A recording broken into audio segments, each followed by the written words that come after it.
Los acuerdos de paz firme y duradera llegan a sus 20 años de existencia. ¿Qué retos nos espera como país luego de esta firma? Ese es el tema de la noche. Participa con el hashtag SF Aniversario Paz. A continuación, la nota de los temas pendientes.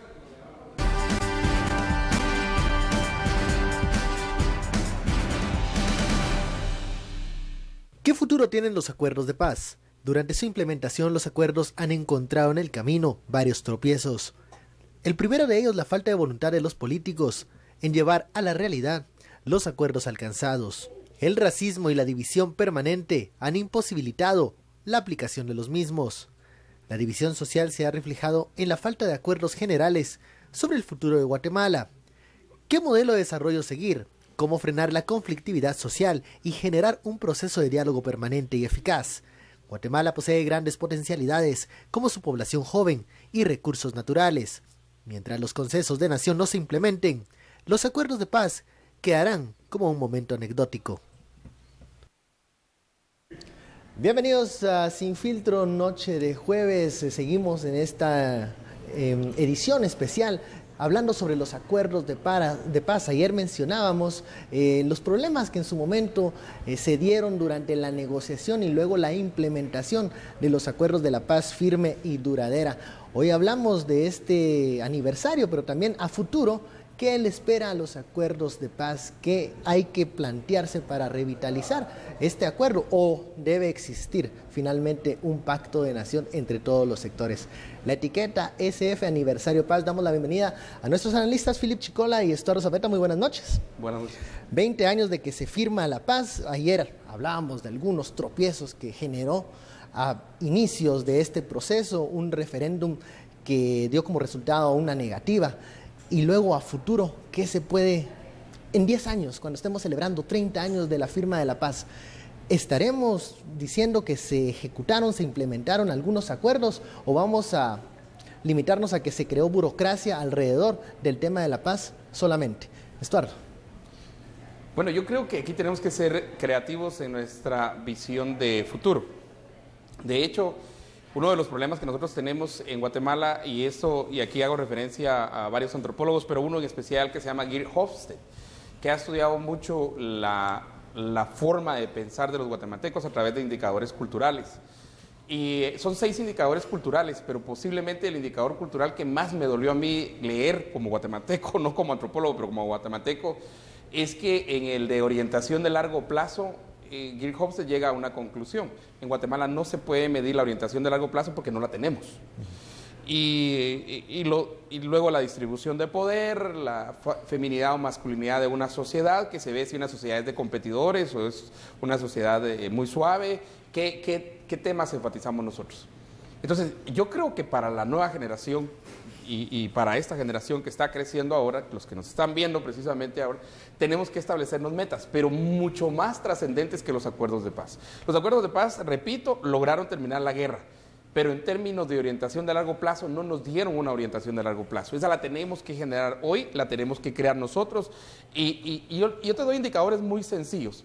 Por ejemplo, si buscas un centro de convenciones en Guatemala, no existe. Un centro de convenciones como tiene Panamá, Colombia está haciendo 12 ya en funcionamiento. Esa gran industria ahora de reunir a doctores, de reunir ingenieros, de reunir artistas, de reunir... Eso no lo tenemos en Guatemala.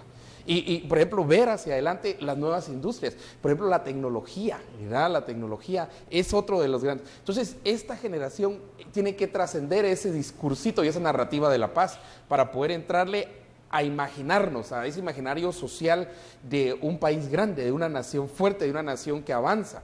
India lo está haciendo y lo está haciendo muy bien. Colombia lo está haciendo muy bien. Perú, curiosamente, con todos los muy similares a los problemas que teníamos, va saliendo, va creciendo económicamente. Y los indicadores nos dicen que para los siguientes años, pues 3.1, 3.3 de crecimiento económico, eso no es nada, porque si le restaste el crecimiento demográfico, pues el crecimiento es 0.4, 0.5, 0.6, eso no es nada, es vegetativo. Grandes temas que se implantaron en los acuerdos de paz: pueblos indígenas, tierra, crecimiento económico.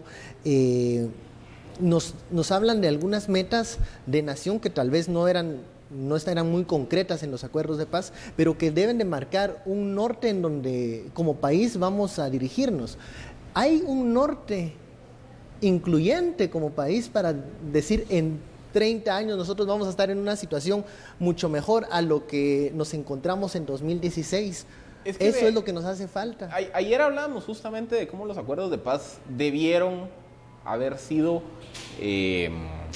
pues un pacto de nación, una hoja de ruta hacia dónde ir como país. Y explicamos por qué no. Y después ha habido una serie de procesos por querer generar nuevos pactos de nación. Estuvo el Plan Visión País por ahí el 2015. El 2020. El 2020, está por ahí el Plan Catún 2032. En fin, digamos que en los últimos 10 años hay 3, 4 planes de nación. Yo creo que hay muchos temas que como país nos tenemos que plantear y que deberíamos de estar abordando. Por ejemplo, yo sí estoy de acuerdo y creo que esto es uno de los temas sustantivos interesantes que ha planteado este gobierno, ha sido el tema de la política y la planificación urbanística. Porque efectivamente, a ver, ya estar hablando el términos de desarrollo en función de desarrollo urbano versus desarrollo rural es un concepto anacrónico. Estamos viendo ante nuestros ojos el crecimiento masivo de las ciudades intermedias. Xela es como el paradigma de cómo en los últimos 15 años el centro urbano metropolitano de Xela se cuatriplicó, quintuplicó de tamaño. Y lo mismo está pasando con la zona de Cobancarchá, lo mismo está pasando en Zacapa, en la costa sur y demás. Entonces, un tema que queríamos estar hablando en materia de desarrollo es justamente el tema de desarrollo urbano, porque es un proceso natural en cualquier sociedad de cómo, ante las limitadas oportunidades que se generan en el mundo de lo rural, se genera una migración interna de lo rural a lo urbano. Eso implica que tenemos que desarrollar infraestructura, servicios, oportunidades, atracción de inversión para atender a todas estas personas que ya están llegando a los cascos urbanos. Y esto no es planificación de nadie, esto ahí está. Ahí está ocurriendo. Entonces, ¿qué es lo que nos toca hacer ahorita? Responder a un fenómeno sociológico económico, porque eso ya se da, lo querramos o no lo querramos, no se puede frenar. Entonces, si no hablamos del desarrollo urbano para los siguientes 30 años, vamos a tener cascos de pobreza, de colapso, de infraestructura. Por ejemplo, vamos a tener chimaltenangos en términos de tráfico en todo el país. Claro, y crecimientos. Ya los tenemos. Y crecimientos en ciudades pasar Serinal, pasar Barberena, pasar Cuyotenango. Ya son chimaltenangos, corredores eróticos mayas, como yo les puse. Crear polos de desarrollo en diferentes departamentos. Pero ni sabes por qué no estamos discutiendo precisamente esos grandes temas de urbanidad, porque los acuerdos de paz fueron cooptados por la izquierda. Y la izquierda siguió siendo tierrerista, agrarista, siguió todavía pensando en esos retos del decreto 900. Y el mundo, cuando se hicieron los acuerdos de paz no teníamos Twitter, no había Facebook, no teníamos acceso a Internet. Ha cambiado la realidad. La realidad cambió y a la misma izquierda y a todos, por favor pongamos los pies sobre la tierra. Esto nos vino a cambiar la realidad. Y si no lo entendemos, para la generación de ahora, dentro de 30 años vamos a estar celebrando, ¿qué? 50 años de los acuerdos de paz y no hemos avanzado mayor cosa. Vamos a la primera pausa de la noche, ya sabe la etiqueta SF Aniversario Paz. Regresamos a Sin Filtro, el tema SF Aniversario Paz. Hablábamos antes del corte de cómo, se ha dejado de lado el tema de desarrollo económico, un modelo que incluye a todos los guatemaltecos, y se me viene a la mente una idea que ha generado mucha polarización durante estos últimos años. Por ejemplo, el tema de la matriz energética, cuando se habla de hidroeléctricas, de manejo de recursos naturales, siempre ha existido esa división, ¿no?, entre algunas autoridades comunitarias y estos proyectos. Cuando podemos nosotros generar un consenso de un modelo de desarrollo en donde por lo menos, tal vez no todos queden satisfechos, pero la gran mayoría sí pueda apoyar un consenso tan difícil de poder, volver a implantar en la realidad. ¿Cómo podemos nosotros abordar un tema tan espinoso como el de los recursos naturales y poder sacar raja de ellos sin dejar a nadie fuera? Vean, el tema de los recursos naturales, hay economías de países que han encontrado en la explotación racional y sostenible de los recursos naturales motores económicos.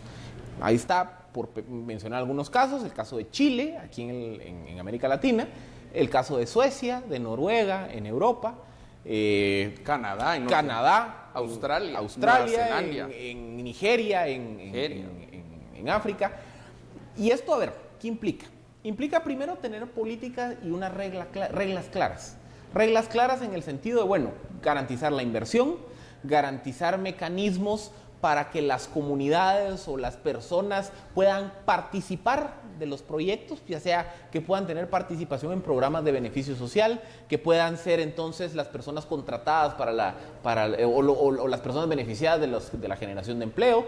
Implica reglas claras para que los ingresos fiscales que se generan derivados de ese tipo de actividades regresen al gobierno local o a las municipalidades de las zonas donde se desarrollan los proyectos, e implica también una coparticipación Estado, sociedad civil, empresas, para desarrollar infraestructura, mejorar la calidad de los servicios. Es decir, es una agenda, una hoja de ruta.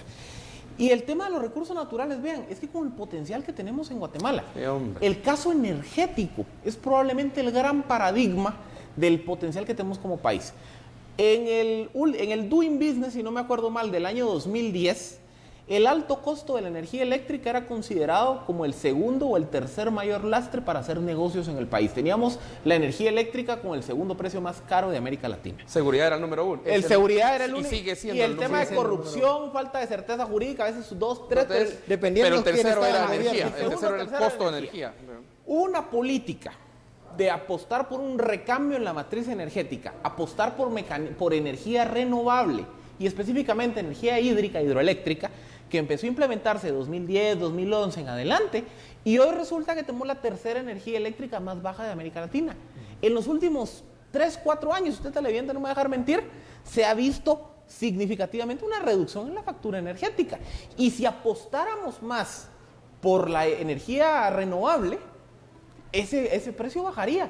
Y mientras tanto todavía seguimos peleándonos que si el 169, que si la consulta, cuando el 169, las consultas, a ver, hay que dejar claro, la consulta, lo que dice el 169 no es una votación sí o no, es un proceso de diálogo, es un proceso de... ¿Hay reglas claras en este momento? No. ¿Qué era lo que mencionaba el 169, vos sabés que tengo varias tesis escritas con relación al 169, pero en sencillo. El 169 vino a ser, y lo pego a los acuerdos de paz, porque fue una condición que puso la guerrilla para poder seguir discutiendo los acuerdos de paz. Y esto se da antes de discutir el acuerdo sobre identidad y derecho de los pueblos indígenas. La guerrilla presiona enormemente para poder ratificar el 169. El 169 es un acuerdo internacional, es de la OIT, y tiene que ver básicamente con cuestiones laborales de pueblos indígenas y la contratación en países que tienen poblaciones indígenas y tribales. El único problema del convenio es que no dice qué es para indígena y qué es para tribal. Nosotros no tenemos tribus en Guatemala, por ejemplo. Entonces, ¿qué se aplica a qué? Pero lo principal es que no lo hemos reglamentado. Y el presidente Jimmy Morales tuvo la oportunidad ahorita en 2016 de salirse del convenio, porque el mismo convenio establece que cada 10 años un país ratificante puede decir, mire, no voy a seguir con el convenio. ¿Y por qué no se ha una carta y tema? No se ha reglamentado porque... O sea, hablando del tema de reglas claras. Porque a mucho de esta gente que genera conflictividad no le conviene reglas claras, viven de la conflictividad. Mira Codeca cuánta electricidad roba allá en la costa y el altiplano de San Marcos. ¿Verdad? Entonces ahí a ninguno de estos le conviene. Ya no puedo seguir en Guatemala, esto es muy complicado, la conflictividad no me deja trabajar, muchas gracias, estoy cerrando mi empresa, me voy. Hidroeléctrica Santa Cruz. Sí, está la hidroeléctrica. De Varías. Decí que en Varías, imagínate, donde está Kodak, decí que esta tuvo todavía la bondad de decirnos, señores, muchas gracias, mejor me voy a otro lado. ¿Quién va a ganar esa inversión? ¿Quién va a ganar esos puestos? Lo que te decía el centro de convenciones, ¿quién está ganando? Panamá. Nosotros a competir con Panamá con centros de convenciones, nosotros no tenemos ni uno. Panamá nos da 3 vueltas, Colombia, México, el sur de México. Entonces, ahí es infraestructura donde sí tenemos que entrarle. ¿Por qué no tenemos nosotros eso? Porque hay gente que vive de la conflictividad. La conflictividad es como su entorno.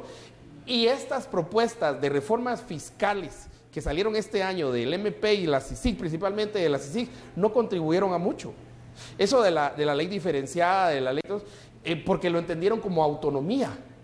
Y no es el objetivo la autonomía. Yo por eso en cierto momento lancé el tema. Bueno, entonces hablemos de autonomía, pues, si eso es lo que se requiere. No es el tema de autonomía, es un tema de reglas claras, pero no se tiene ni en los acuerdos de paz, ni en el 169, ni en las reformas de ley indígena que tienen la propuesta de reformas constitucionales.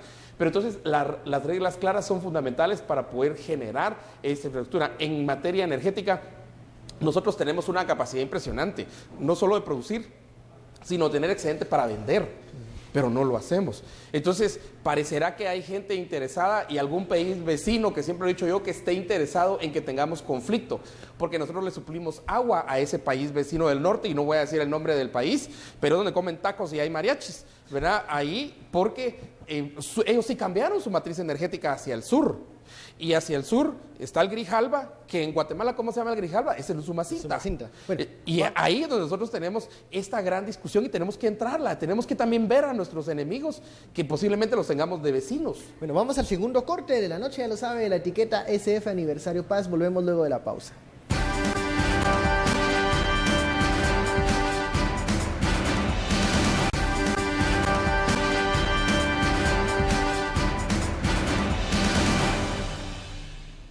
Regresamos a Sin Filtro, estamos hablando sobre el aniversario de los acuerdos de paz, unos acuerdos de paz que siguen en el tintero, que no se han implementado. Sobre todo en el tema, hablábamos, matriz energética, desarrollo.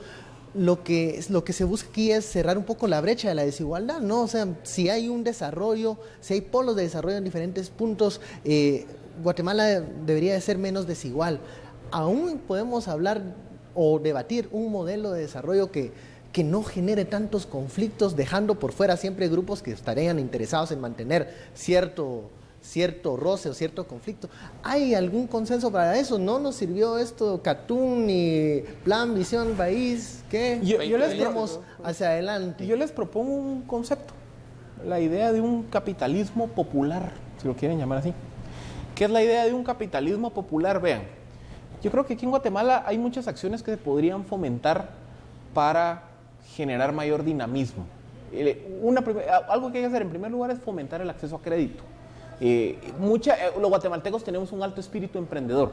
En gran medida es por necesidad. El guatemalteco es muy trabajador. Es muy guatemalteco, es muy trabajador. Es muy exitoso cuando llega a Estados Unidos. Si no tuviéramos 3 millones de guatemaltecos en Estados Unidos. Pero, por ejemplo, hay una medición que se llama el monitor de emprendedurismo global, que calcula cómo 6 de cada 10 guatemaltecos han emprendido algún tipo de negocio en su vida, la gran mayoría por necesidad.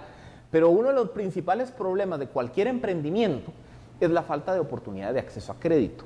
Entonces eso implica que una buena política para favorecer mecanismos de acceso a crédito, microcréditos, ahí está el modelo de Mohamed Yunus de la India, que era microcréditos a mujeres, que sobre todo eran, como cabezas de hogar. Se demostró, por ejemplo, en los estudios sociológicos en la India, se demostró que las mujeres eran mejores pagadoras, mejores administradoras que los hombres. Ahí hay una alternativa. El modelo de las cooperativas, de las asociaciones horizontales de producción, es decir, hay mecanismos que tenemos que favorecer que se vayan desarrollando para que quien quiera emprender pueda tener acceso a un microcrédito.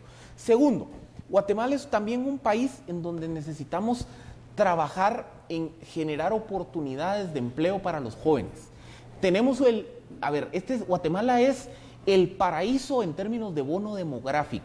Tenemos una estructura demográfica piramidal que hoy está en su momento perfecto. Tenemos una gran masa de jóvenes. Y si eso no se aprovecha, es que ahí es donde viene el problema. Estos jóvenes con espíritu emprendedor, si la economía es incapaz de darle oportunidades de desarrollo, de empleo, esa es la receta para una bomba de tiempo. Y lo peor es que ya los datos están demostrando que después de esta generación, la pirámide de jóvenes o la pirámide demográfica se empieza nuevamente a achatar. Y ahí se complica la cosa. Porque si yo voy a tener una generación muy grande de personas pobres y la de atrás, que es la que le toca pagar impuestos y ser productiva, va a ser más pequeña, más reducida. Va a ser los problemas y los resabios sociales del país en 30 años van a ser peores que los que tenemos ahorita. Eso hay que atenderlo. Entonces eso implica mecanismos para generar empleo a tiempo parcial, mecanismos para incentivar que vengan empresas a Guatemala, inviertan y generen oportunidades de empleo. Porque si no lo hacemos, hay que ocupar a toda esa gente. Si no lo hacemos, toda esa bomba demográfica que debería ser una oportunidad de desarrollo del país, va a ser una bomba de tiempo. A ver, se habla de, entre otras alternativas, la Alianza para la Prosperidad. Si se aprovecha o va a caer en saco roto. Mira, la Alianza para la Prosperidad en realidad es la alianza de las migajas, le llamo yo, porque lo que están dando en realidad es unas migajas, ¿verdad? Solo para darte algún dato, con todo el dinero de la Alianza para la Prosperidad no nos hubiera alcanzado para la carretera que igual se robaron en la costa, pues, ¿verdad? Odebrecht, porque lo que dan son, quieren demasiado control y viene también con, el dinero que dan viene también con sus prerequisitos ahí. Pero entonces eso pinta un paisaje negativo para toda esta juventud. No, pero al contrario. Yo creo que hay algunos cambios muy sencillos que podemos hacer. Y voy a los países que en cierto momento eran más pobres que Guatemala y mira dónde están ahora. Voy a un Singapur que era paupérrimo, pero paupérrimo. Un Singapur que comparado con Guatemala hace 30 años, hace 40 años nosotros estábamos, pero muchísimo mejor. Voy a Taiwán mismo. Mira el presidente Trump con quién está hablando, con Taiwán, pues, y que era pobrecísimo, pero paupérrimo, y mira dónde están ahora. O sea, sí se puede. Y sí se puede hacer de manera tal que hay un liderazgo que esté muy claro en los cambios que tenemos que hacer. Las élites, nos guste o no nos guste, también tienen que alinearse hacia objetivos muy claros, no tienen que ser élites fracasadas como diría Carlos Alberto Montaner, y sobre todo cambios sencillos al sistema, por ejemplo, educativo, cambios sencillos al sistema de aprendizaje, cambios sencillos a la reglamentación para poder poner una empresa, cambios sencillos